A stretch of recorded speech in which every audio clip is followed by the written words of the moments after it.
Hey there, Ride the Car Guy here, and today we're going to fix some EVAP issues with the Nissan Titan. So a couple days ago, I went to go get gas in the Titan, which I do frequently, and when I was filling up, the pump stopped, and out of nowhere, fuel started spraying out of the filler hose. Other than being incredibly dangerous, it made it very difficult to actually get gas in. I had to go very slowly, kind of throttle it a little bit, to get enough fuel in just to get home. On that ride home, I noticed that my check engine light or service engine soon light came on, and when I got home, I ran the code. That code was P0448. Now, what that points to is a valve inside of an EVAP canister behind our tank of gas.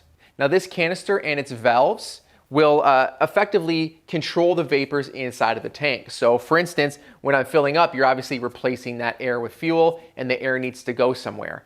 Well, there's normally a vent for that, but this vent obviously isn't working the way it's supposed to, so the air was pushing everything else back out of the filler hose.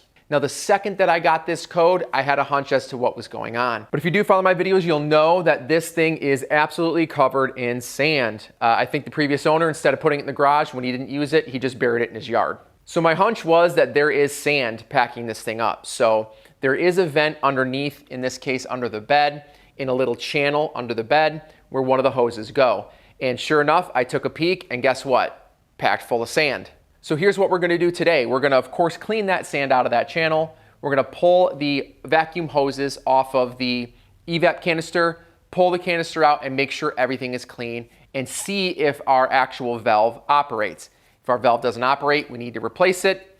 But if we can clean it up and get, kind of get away with it, that's what we're going to do for now. So let's go underneath, disconnect it and pull that canister out. Now, first and foremost, let's look at the little channel where the vent ends up. And we are looking inside the wheel well on the driver's side, and you'll see a little tube here that comes up from the EVAP canister into this little channel. If we take a closer look, you can see, of course, that that is jammed full of sand. So I'm going to go ahead and just grab some compressed air, stick my hose down there, and just blow that all out.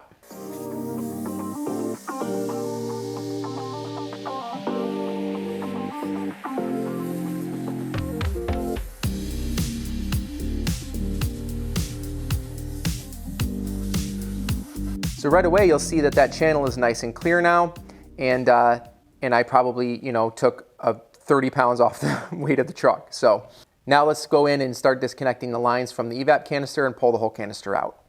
All right, here is our canister, and you'll see we have, this is your little control valve here. We have an electrical connector on there, the little vent hose here. We have another vacuum line here, one in the back, and then another electrical connector back there. Now this one, you're supposed to be able to sort of push down on this tab here and then rotate this out. Let's see if that does it. Yep, awesome. Might have to take off this hose first. Let's see here. Yep, looks like it's coming out. There we go. Very good. So that's out. And this one here should just be a regular, standard connector. We just have to push on the top here, pull that out. It's probably packed full of stuff though. I might have to do that in a minute. And then here we have, what do we have? I've never seen one like that before. That's interesting.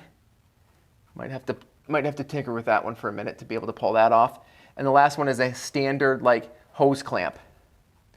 So we want to disconnect all of this stuff here, pull it off.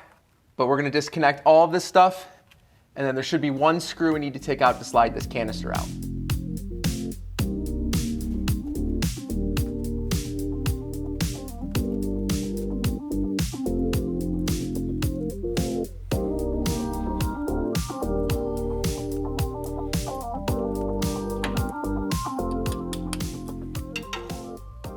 Alrighty. This already isn't a great sign. I can see plenty of sand in here, but that's all right. We'll keep going.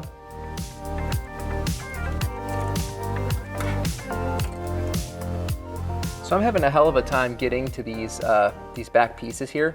So I'm actually going to unscrew it from its mount and slide it out just a smidge and see if I can get a little more access. This hose in the back feels pretty rigid, but we'll kind of see what happens here. To do that, we have a 13mm bolt on the far side, so opposite of the side we were just working on. And we just need to pull that out and it should move around freely. All right, with that loosened, you'll see that it'll sit further back. Gives us a little more room up here to play. So once we have these two hoses disconnected, then we'll be able to slide this whole thing out. Okay, so we got the big one off. Unfortunately, there was no way you were going to be able to see it. It was just too tight in here.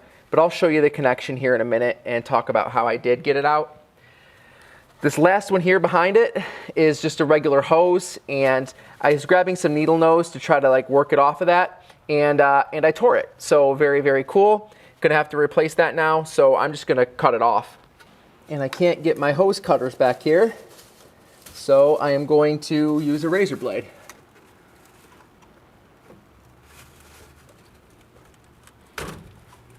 Okay, so we have it disconnected.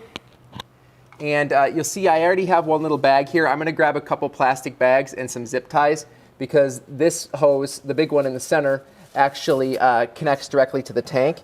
And so we just want to avoid as much fumes as we can getting out, so that way we're not filling our garage with fumes.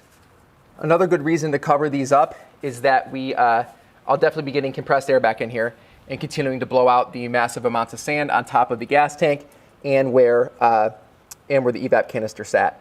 But with this disconnected, I'm just gonna pull this out and we'll go inspect them. Okay, so we have our EVAP canister and our little control valve here.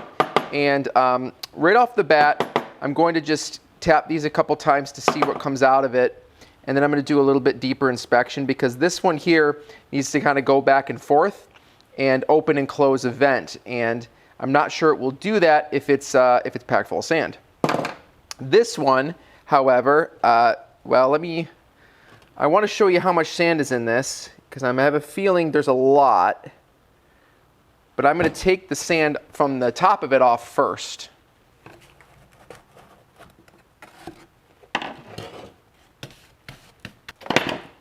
Okay. There we go. So, in here, let's give this a good tap and see how much comes out. Oh, yeah. Perfect.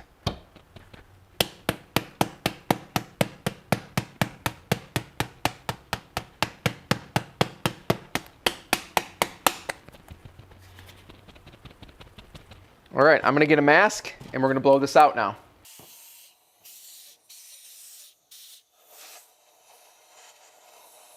That was a lot of sand.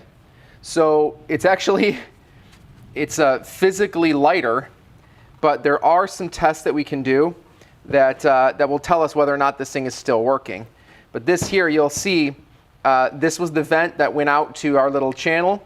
This says right here, fuel tank, so this goes directly to the fuel tank, and this says purge, and that means it goes up to the intake at the front of the engine. All right, so if we reinstall our little valve here, there we go, snap that back into place. You can look at these as letters. So this will be B, this will be A, and this will be C. Based on those letters, here are the tests that you can perform at home to see if this is operating the way that it should.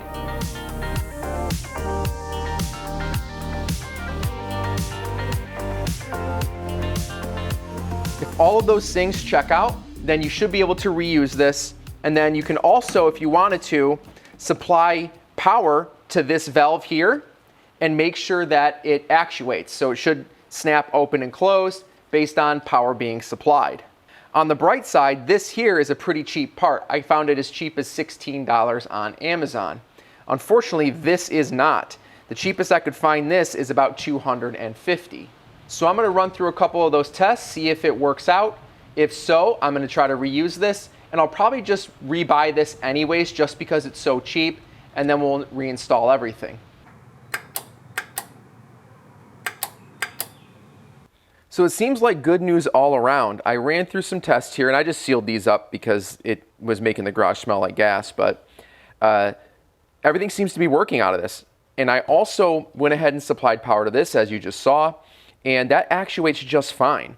So I blew it out some more, and it's possible that just being jammed full of sand, it was like, I don't know, being held down and not opening, but pulling it out, knocking everything free, and then testing it, it looks fine. I still went ahead and ordered this, but we are gonna go and reassemble it as is to see if it resolves our issue, because I need my truck. Lastly, I just went ahead and ran up to my local auto parts store.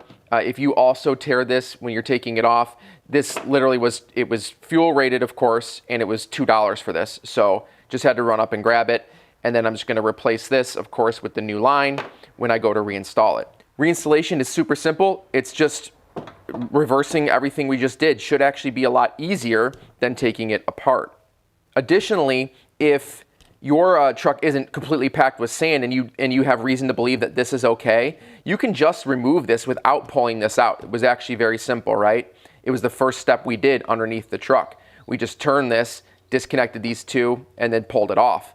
So that's why I'm confident reassembling everything, because even if this doesn't work and I need to let the new one come in and replace it, it's just gonna be a quick get under the truck and swap it out kind of job. So I'm gonna go throw this back in, then we'll go ahead and clear out the codes and see if it resolved our issue.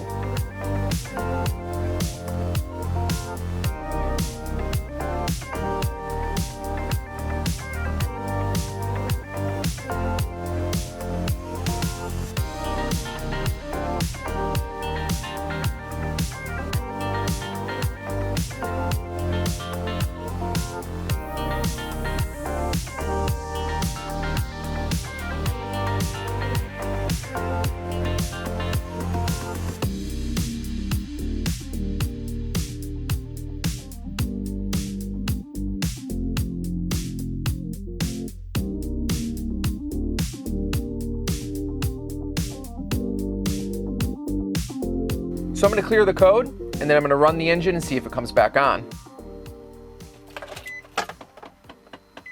All right, so our service engine soon light is certainly on. No surprise there, haven't cleared the code yet. All right, so I just need to go in here, wipe out the codes. All right, now I'm gonna start it up. The service engine soon light should go away and hopefully not come back on.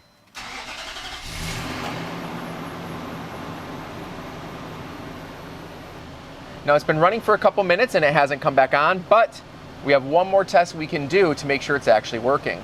And that's to give it some gasoline and see if it spits up again.